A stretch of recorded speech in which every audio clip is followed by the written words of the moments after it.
10 लाख। पद्मा की बात सुनते ही सूर्या का चेहरा हल्का सा बदल गया। यह लड़की बहुत चालाक और खतरनाक थी। एक साधारण इंसान उसकी बातों में आ सकता था, लेकिन सूर्या इतना भोला नहीं था कि उसके झूठ पर यकीन कर ले। वह कोई साधारण रेत से भरा पंचिंग बैग नहीं था, वह लोहे से बना भारी बैग था। अगर कोई पूरी ताकत से मुक्का मारे तो हाथ की हड्डियां तक टूट सकती थीं। क्या सोच रहे हैं अंकल, जल्दी से एक पंच मारिए ना। पद्मा की खूबसूरत आंखें शरारत और चुनौती से चमक उठीं। उसे देखते हुए सूर्या हल्का सा मुस्कुराया। हे आदि पागल, वह बोला। पद्मा ने इधर उधर देखा, फिर खुद की ओर उंगली दिखाते हुए पूछा, मैं? हाँ तुम ही, आदि पागल। तुम क्या प्लान कर रही हो? मुझे अच्छी तरह समझ में आ रहा है। अभी चाहती हो कि मैं इस सैंड बैग पर पंच मारूं? बस वही ना। अगर मैं इसे पंच मार दूं तो तुम क्या करोगी? सूर्या ने शांत लेकिन गहरी नजर से पूछा। पद्मा ने तुरंत अपनी आंखें घुमाई और बोली, अंकल फालतू की बातें मत कीजिए। मैंने तो बस मजाक में कहा था कि आप पंच मारें। आपको सच में इसे मारने की जरूरत नहीं है। इसका वजन पता है आपको? 500 किलो। आप चाहें भी तो इसे हिला नहीं पाएंगे। तो क्या तुम्हें लगा कि मैं नहीं कर पाऊंगा? सूर्या ने भौंहा उठाकर पूछा। पहले मैं ये देखना चाहती हूं कि आप उसे हिला भी सकते हैं या नहीं। अगर आप सच में उसे हिला दें तो आप जो कहेंगे मैं वही करूंगी। पद्मा बुदबुदाई, लेकिन उसके चेहरे पर पूरा भरोसा था। उसे पूरा यकीन था कि सूर्या उस लोहे से बने भारी सैंड बैग को तो क्या जरा सा भी नहीं हिला पाएगा। यही सोचकर उसने राहत की सांस ली। पागल लड़की, सच में कह रही हो? बाद में अपनी बात से मुकरना मत। मैं सच कह रही हूं, पद्मा ने अपने गाल फुलाते हुए जिद में कहा। ठीक है, फिर बाद में पछताना मत। यह कहकर सूर्या हल्की मुस्कान के साथ आगे बढ़ा और पूरे आत्मविश्वास से उस लोहे के सैंड बैग पर मुक्का जड़ दिया। अरे अंकल, आपका हाथ टूट जाएगा। पद्मा फिर से सूर्या को चेतावनी देना चाहती थी, लेकिन अगले ही पल उसके सारे शब्द गले में ही अटक गए। उसने अपनी आंखें मल कर देखा। जिस लोहे के सैंड बैग को कोई हिला भी नहीं सकता था, उसे सूर्या ने सच में हिला दिया। पद्मा ने दोबारा तेजी से अपनी आंखें रगड़ी, इस बार इतनी जोर से कि उसकी आंखों में आंसू आ गए। लेकिन सामने का नजारा नहीं बदला। सैंड बैग सचमुच अपनी जगह से खिसक चुका था। पहले की तरह उसकी आंखें आश्चर्य से फटी नहीं थीं, मगर अब उनमें साफ डर और अविश्वास कांप रहा था। इस बार पद्मा पूरी तरह चुप हो गई। वह मानना नहीं चाहती थी, लेकिन सच यही था कि सूर्या ने 500 किलो वजन वाले उस लोहे के सैंड बैग को हिला दिया। 500 किलो लोहे और रेत से भरे उस भारी बैग को सूर्या ने सिर्फ एक ही मुक्के में हिला दिया था। हल्की सी मुस्कान के साथ जब उसने पद्मा की तरफ देखा तो पद्मा का चेहरा लाल पड़ गया। वह तुरंत बोली, मैं पहले ही बता देती हूँ, मैंने कहा था कि आप जो कहेंगे मैं मान लूंगी, लेकिन इसका मतलब ये मत समझिए कि मैं कोई कैजुअल लड़की हूँ। अगर आपने मेरे बारे में कुछ भी गलत सोचा या मेरे साथ कुछ करने की कोशिश की तो मैं आपको छोड़ूंगी नहीं, मार डालूंगी। पद्मा ने अपनी मुट्ठी हिलाते हुए उसे धमकाया। सूर्या का चेहरा अचानक थोड़ा गंभीर हो गया। उसी पल उसे प्रीति की याद आ गई। प्रीति के अलावा उसने कभी किसी और लड़की के बारे में दिल से सोचा तक नहीं था। आज भी वह यहाँ पद्री को ढूंढने किसी और वजह से आया था। 3 साल पहले जिसने उसे मारने की कोशिश की थी, वह पद्री आखिर है कौन? उसे सच जानना ही वह जानना चाहता था। आखिर उसे मारने की कोशिश क्यों की गई थी? उसके पीछे कौन लोग थे? सूर्या ने ठान लिया था कि इस मामले को वह यहीं मुंबई में ही खत्म कर देगा। वह नहीं चाहता था कि अतीत की ये साजिशें उसकी और प्रीति की शांत जिंदगी पर कोई असर डालें। वह बस प्रीति के साथ सुकून से जीना चाहता था। सूर्या को अचानक चुप और गंभीर देखकर पद्मा के मन में एक अजीब सा गर्व जागा। उसे लगा कि शायद सूर्या उससे डर गया है। वह आंखें घुमाते हुए बोली, अंकल आप भी बॉक्सिंग करते हैं क्या? सूर्या का चेहरा और गहरा हो गया। मुझे अंकल मत बुलाओ, मेरी उम्र सिर्फ 25 साल है। कुछ भी हो, आप तो अंकल ही हैं। आपको 25 साल हो गए हैं अंकल। मेरी उम्र सिर्फ 18 है। आप मुझसे 7 साल बड़े हैं, पद्मा ने तर्क देते हुए कहा। सूर्या हल्का सा थका हुआ लग रहा था, लेकिन सच तो यही था, वह उससे सिर्फ 7 साल ही बड़ा था। उसी समय वहां कई सालों से ट्रेनिंग कर रहा एक युवक दूर से पद्मा और सूर्या को अकेले बात करते हुए देख रहा था। उसे यह दृश्य अच्छा नहीं लगा। वह पास आकर बोला, पद्मा यहाँ क्या कर रही हो? वो भी किसी अजनबी आदमी के साथ अकेले खड़ी होकर बात कर रही हो? पद्मा ने उत्साह से कहा, आपने देखा क्या? इस अंकल ने एक ही पंच में उस सैंड बैग को हिला दिया। तभी मार्शल आर्ट्स क्लब के प्रवेश द्वार पर काले कपड़े पहने एक मध्यम आयु का आदमी हाथ पीछे बांधे खड़ा था। उसकी निगाहें सीधे उसी दिशा में टिकी हुई थीं। वह मध्यम उम्र का आदमी हाथ पीछे बांधे खड़ा था। उसके पीछे अलग अलग कद काठी के 10 से ज्यादा युवक खड़े थे। वह मध्यम आयु का व्यक्ति ही पदरी था। उसके पीछे खड़े हुए सभी युवक उसी से आत्मरक्षा कला सीखने वाले छात्र थे। तभी पीछे से मुरुगन की आवाज आई, हेलो तंबी, तुम काफी देर से पदरी से मिलने के लिए इंतजार कर रहे थे ना? ये हैं किंग कांग फिस्ट क्लब के मैनेजर पदरी। वह एक पल रुका, फिर पदरी को सूर्या से परिचित कराने लगा। हालांकि सूर्या पहले से जानता था कि पदरी कौन है, लेकिन आमने सामने उसकी मुलाकात कभी नहीं हुई थी। दोनों के बीच क्या दुश्मनी थी, ये वहां किसी को साफ नहीं पता था। मुरुगन की इस पहचान कराने की कोशिश से साफ लग रहा था कि वह सूर्या और पदरी के बीच किसी तरह सुलह करवाने के लिए मध्यस्थ बनना चाहता था। मुझे मास्टर पदरी अच्छी तरह से जानते हैं, सूर्या ने लापरवाही भरी नजर से पदरी की ओर देखते हुए कहा। क्या मतलब तंबी, तुम्हें क्या अच्छी तरह पता है? पदरी ने हैरानी से पूछा, लेकिन उसके बोलते समय उसकी पलकें हल्का सा फड़क उठी। किसी अनजाने कारण से सूर्या की नजर उसे भीतर तक असहज कर रही थी, जैसे कोई छुपा हुआ खतरा सामने खड़ा हो। फिर भी पदरी ने तुरंत खुद को समझाया, मैं ही बेवजह ज्यादा सोच रहा हूं।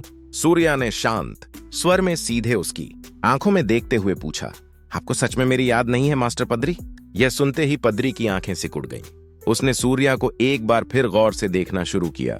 यह अतीत की कोई धुंधली परछाई उसके सामने साफ होने लगी हो। पदरी ने गहरी सांस ली और खुद को संभाला।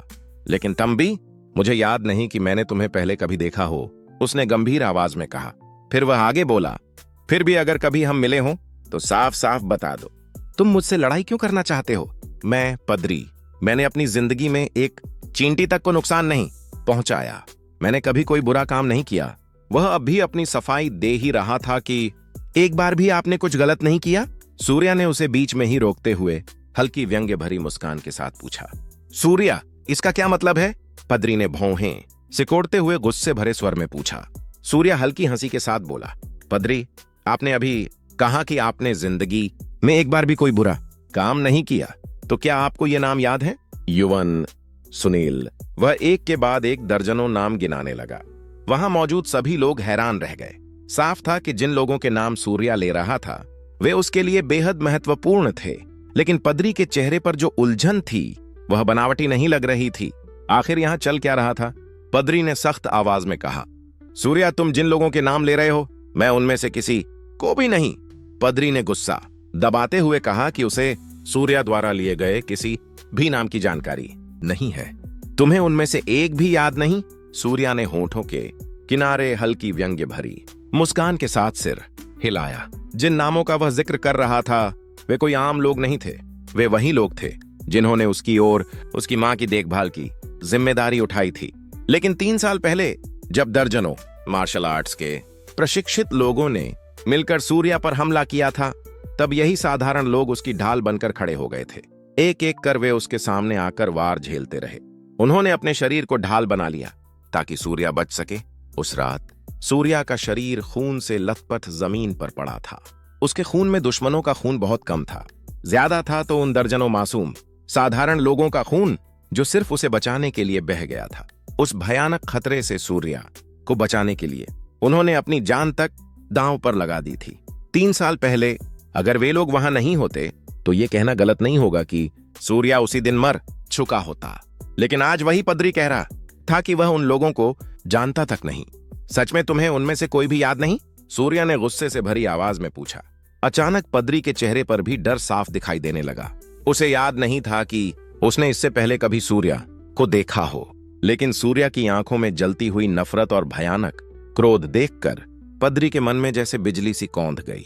उसे एहसास हुआ कि यह कोई साधारण मुलाकात नहीं है। तुम 3 साल पहले वही आदमी हो क्या? ये शब्द पदरी के गले से जैसे मुश्किल से निकल पाए। उसकी आंखें अविश्वास से फैल गईं। वही युवक जिसे उसने 3 साल पहले देखा था, वह वापस आ गया था। पदरी के चेहरे पर ऐसा डर था मानो उसने किसी भूत को देख लिया हो। उसने कभी सोचा भी नहीं था कि 3 साल पहले मौत के मुंह में धकेला गया सूर्या जिंदा बच सकता है। उसे तो पहाड़ की चोटी से नीचे फेंक दिया गया था। तब कहा गया था कि उसका शरीर तक नहीं मिला, कुछ भी नहीं बचा, तो फिर वह आज जिंदा उसके सामने कैसे खड़ा था? 3 साल पहले की वह भयानक रात जो एक बुरे सपने की तरह कभी कभी उसके दिल में दस्तक देती थी। आज अचानक फिर से हकीकत बनकर उसके सामने खड़ी थी। वह एक साधारण सी रात थी, लेकिन एक बड़े आदमी की ओर से अचानक आदेश आया, सूर्या को खत्म कर दो। इसे एक खुली प्रतियोगिता की तरह घोषित किया गया था। जो भी सूर्या को सफलतापूर्वक मार देगा उसे मिलेगा 10 लाख रुपए का इनाम। हाँ, पूरे 10 लाख। बस फिर क्या था? सूर्या को ढूंढने की होड़ लग गई। कई लोग इस शिकार में कूद पड़े। उन सबके बीच पदरी भी था और आखिरकार वही सूर्या तक पहुंच गया।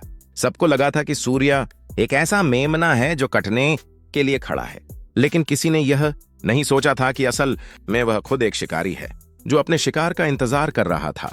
आज पदरी के पास जो नाम, शोहरत और रुतबा था, वह सब उसे इन्हीं 3 सालों में मिला था, और वह भी तभी से जब यह खबर फैली कि उसने सूर्या को ढूंढकर मार डाला। लेकिन सच्चाई कुछ और थी। जिसे उसने मारा था वह सूर्या नहीं था, वह तो सूर्या के अधीन काम करने वाला एक आदमी था। सूर्या को मारने के लिए निकले दर्जनों लोगों में से केवल कुछ ही जिंदा लौट पाए। उस रात पदरी के सबसे करीबी आधे लोग मारे गए थे। 10 लाख रुपये का इनाम, उसे लेने के लिए कोई आगे नहीं आया। सच तो यह था कि उसे लेने की हिम्मत किसी में नहीं थी। सूर्या को मार देने के बाद भी, चाहे वे कितने ही लालची या मूर्ख क्यों न हो, कोई भी उस पैसे को लेकर दुनिया के सामने यह साबित नहीं करना चाहता था कि वही हत्यारा है। क्योंकि उस रात जो हुआ था वह किसी सामान्य लड़ाई जैसा नहीं था, वह एक खौफनाक नरसंहार था। उस घटना के बाद सूर्या को मारने आए सभी लोगों ने इस रहस्य को अपने दिल में दफना देने का फैसला किया। उन्होंने इसके बारे में एक शब्द तक न बोलने की कसम खा ली। पदरी भी उनमें से एक था। वह खुद को भाग्यशाली मानता था कि वह उस नरक से जिंदा बाहर निकल आया। उस रात वह सूर्या का पीछा करने कई लोगों के साथ गया था, लेकिन अंत में लौटकर आने वालों की संख्या 10 से भी कम थी। उस वक्त पदरी को जिंदा बचने की कोई उम्मीद नहीं थी। उसे अच्छी तरह पता था अगर सूर्या बच गया तो वह उसे कभी नहीं छोड़ेगा। सूर्या के खिलाफ अपनी जान दांव पर लगाने के बारे में पदरी ने उस समय इसके परिणामों के बारे में सोचा ही नहीं था। अब वर्तमान में सूर्या ने ठंडी लेकिन धारदार आवाज में पूछा, पदरी, अब समझ में आया कि तुमने क्या गलती की थी? पदरी ने धीमे स्वर में जवाब दिया, हाँ, समझ में आ गया। सूर्या की आंखें सख्त हो गईं। वह एक एक शब्द पर जोर देते हुए बोला, अब बताओ, तुम्हें मुझे मारने के लिए किसने भेजा था? इतना सुनते ही पदरी ने अचानक अपने सीने को पकड़ लिया। उसका शरीर लड़खड़ा गया और वह जमीन पर गिर पड़ा। तेज हार्ट अटैक से वह तड़प रहा था। वहां मौजूद लोग घबरा गए। तुरंत एम्बुलेंस बुलाई गई और उसे जल्दी जल्दी पास के अस्पताल ले जाया गया। 3 साल पहले सूर्या को खत्म करने की कोशिश में पदरी कोई मुख्य खिलाड़ी नहीं था, वह तो सिर्फ एक मोहरा था, एक सहायक किरदार। असल मास्टरमाइंड कौन था, यह जानने से पहले ही पदरी को दिल का दौरा पड़ गया। सच सामने आने से पहले ही कहानी फिर अधूरी रह गई। सूर्या समझ चुका था पदरी तो बस एक बलि का बकरा था। 10 लाख रुपए देकर उसकी हत्या करवाने की हैसियत, ऐसी ताकत और पैसे सिर्फ आरएसपी ग्रुप के परिवार में ही हो सकते थे, ऐसा सूर्या का अंदाजा था।